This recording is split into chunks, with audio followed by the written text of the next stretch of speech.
And I'll tell you this, you guys who are here, the leaders of Gen Zs, I want to tell you something you didn't know.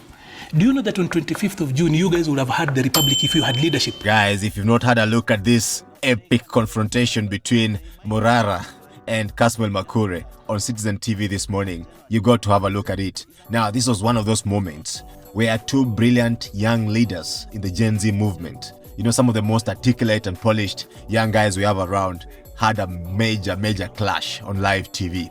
Now, there seems to be a supremacy tussle of sorts between these two in terms of who truly is the true leader of the Gen Z movement. KASMUEL Makure, of course, was the big name during the June 25th Gen Z protests and the month that followed. He was literally everywhere on TV speaking on behalf of the Gen Z movement. But MORARA then came with his vampire diaries and swept the board. He got massive support from Kenyans, especially financially. Kenyans gave a lot of money to MORARA, and I think that is what prompted KASMUEL to switch camps, because he did not feel the appreciation. He has said this before. He did not feel the appreciation from the public for the amount of work he was putting in the movement, sometimes neglecting his daily job.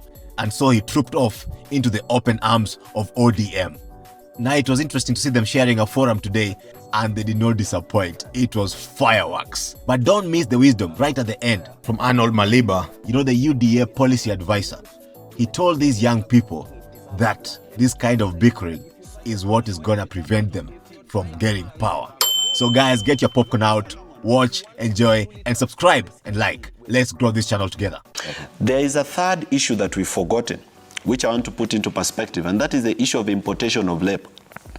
Now, most of the big contracts, as KASMUEL has pointed out this morning, first let me congratulate him for behaving very well this morning.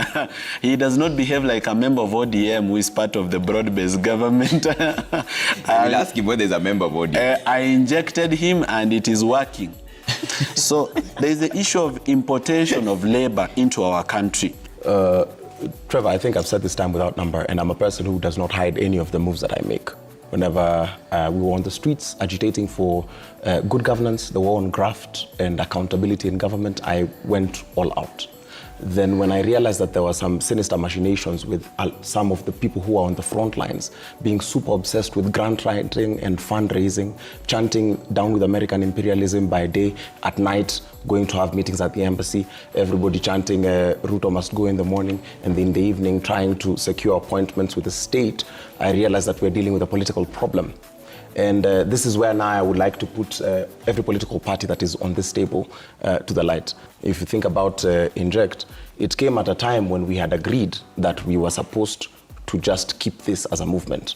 But then a man who once went on record asking us, what do we mean by Ruto must go, comes along and whips up the public's emotions, sources for funds, some from dubious sources, and because it has to be justified in the public, culminates into a party which lacks ideology, a party which founding members and strong members have come out to castigate, to say that the party leader is serving nothing but self-interests. And this is something that we had seen prior. And this is why there are reasons why I could not work with such a party, because you find there's a party where a man has just shown up, and then the party chair is his classmate, then he's just surrounded by a few men with dubious characters. And the problem with people like MORARA is, you know, because he thinks he's a carpenter, he's closer to Christ.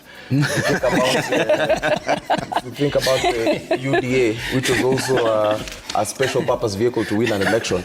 But if you're looking for a progressive, pro-people movement that has consistently fought for the rights and basic human dignity of the people, you can only find it in the Orange Democratic Movement. Okay. Yes, let me just say this. My brother KASMUEL has said that, well, sometimes I think because I'm a carpenter, I'm closer to Christ.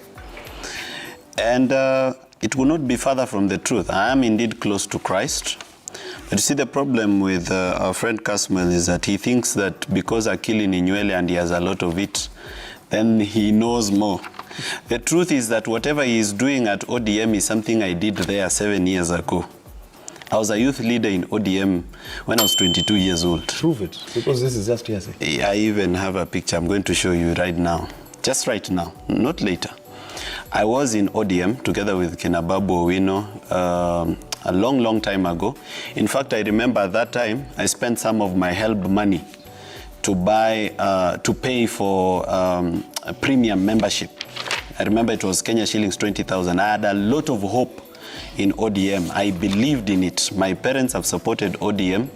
I was at ODM at some point, so whatever he's doing now is something I did 7 years ago. So in terms of experience, political experience, I'm 7 years ahead of him, and I can give him a little bit of education about what happens in ODM. The first thing I'm going to tell him is one of the reasons we have corruption in Kenya is because there is corruption in political parties. Because when you sell tickets to candidates at a cost of 10 million to be a member of parliament, the first thing this person, when he becomes a member of parliament, will do will be to recover the money that they have spent. I want us to stay away from hearsay. Because now we are wondering. All right. The issue here was, now then can the younger people organize? Let's go into so that because we could also say the same of inject. Because let's do it. Let me ask this question. Which are some of the most corrupt counties in Kenya in terms of the corruption index, wastage of public funds? Because corruption is not only in the UDA government. The EACC has investigating all the counties. Yes. The corruption come back to how also, the young people organize to take power. You have started your own party. Let me just finish on my point. To meet the president corruption so is also, do we agree that there is corruption in ODM counties?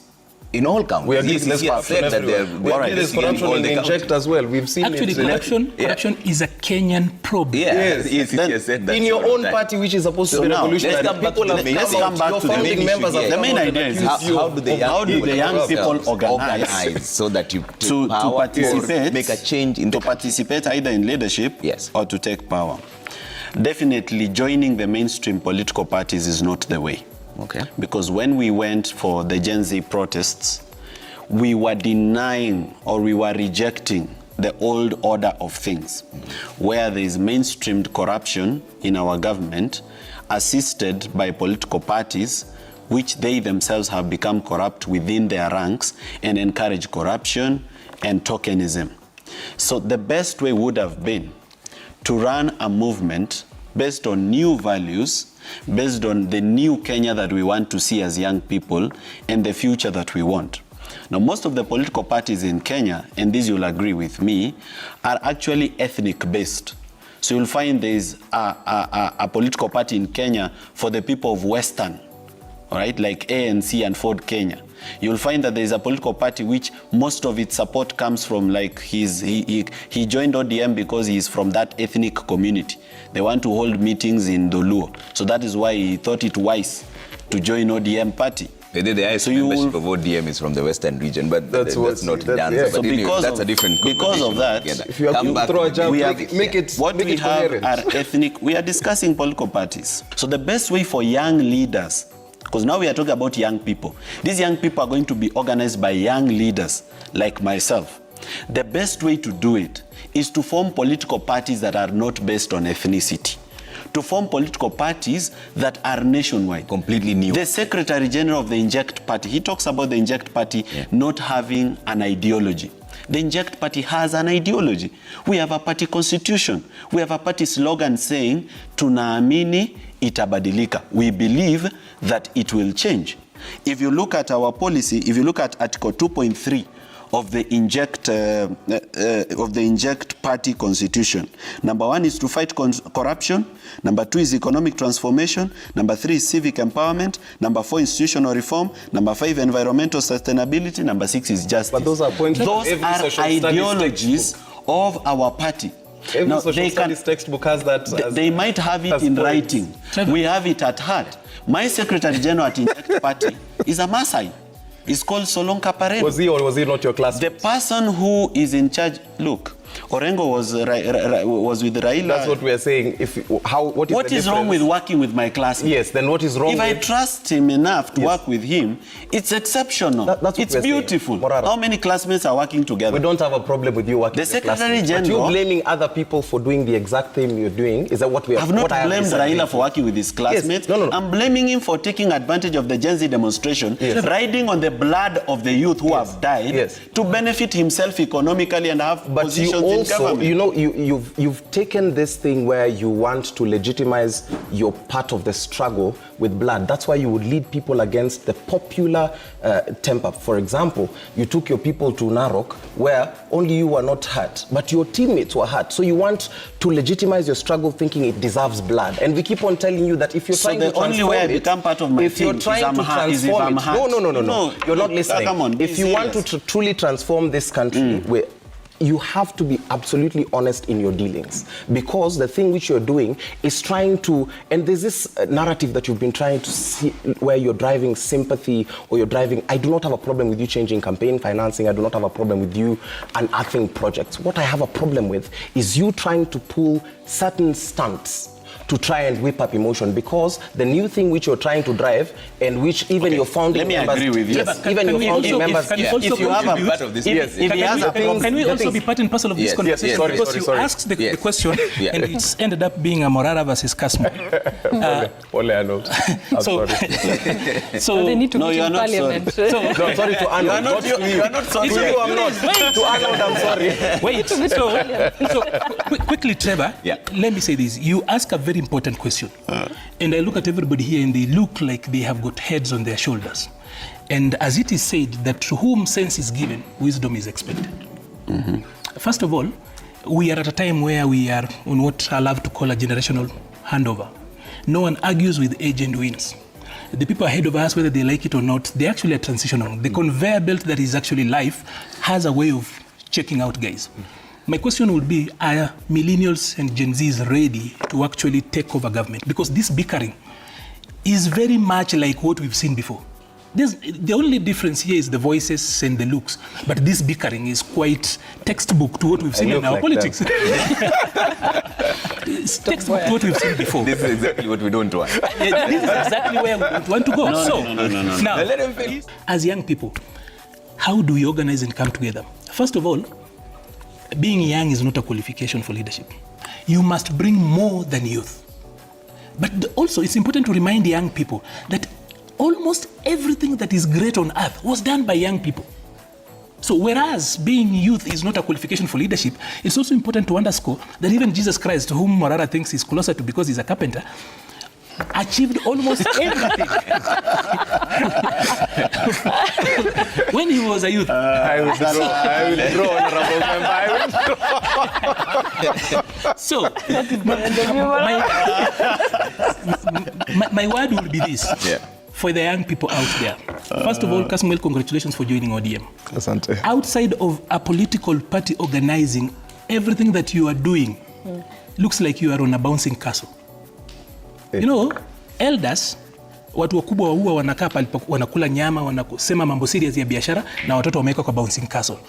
A lot of the activities we are doing out here, and bouncing castle is good for the kids, strengthens their bonds, makes them active, but the big idea is that it gives watu wakubwa time to do their business as the kids keep busy. So if you don't go into political spaces, you are not going to change much. And I'll tell you this, you guys who are here, the leaders of Gen Zs, I want to tell you something you didn't know. Do you know that on 25th of June, you guys would have had the Republic if you had leadership? But you didn't have leadership because a lot of you had not been trained and did not have that understanding that everything rises and falls on leadership. When you call yourself leaderless, on 25th, I am one person, by the way, I think myself and Domtata are the only other people who have done a demonstration that got to State House. I know, and I have told you before that I will never advise anybody to take people to State House because on that day, niliona mvua ya umbwa. It's a story for another day. You can find it elsewhere. If you guys only had leadership, that's what I'm telling you, that leadership is important. Mentorship is important. Working with the older people. 1992 was only possible because the young Turks of then, the Mohisa Mkitui of then, were working with the Jaramogis of that particular time, the Matibas, and that is why 1992 was possible. We might not really like that idea at the moment because it's not popular. But I'll tell you that if you bring the energy of the youth and the wisdom, but I don't know whether it is Seneca who said that if it were not for the old people telling young people what not to do, there would be no state. Okay. So we need to find a place in political parties. And by the way, you are doing a good thing. Register a party. Let me know your thoughts on the comment section. Thanks for your time. If you are new to this channel, please take a moment to subscribe give this video a big like and leave a comment, and also hit the bell button so you get notified when you post next time. God bless you. Aluta continue. Peace. See you later.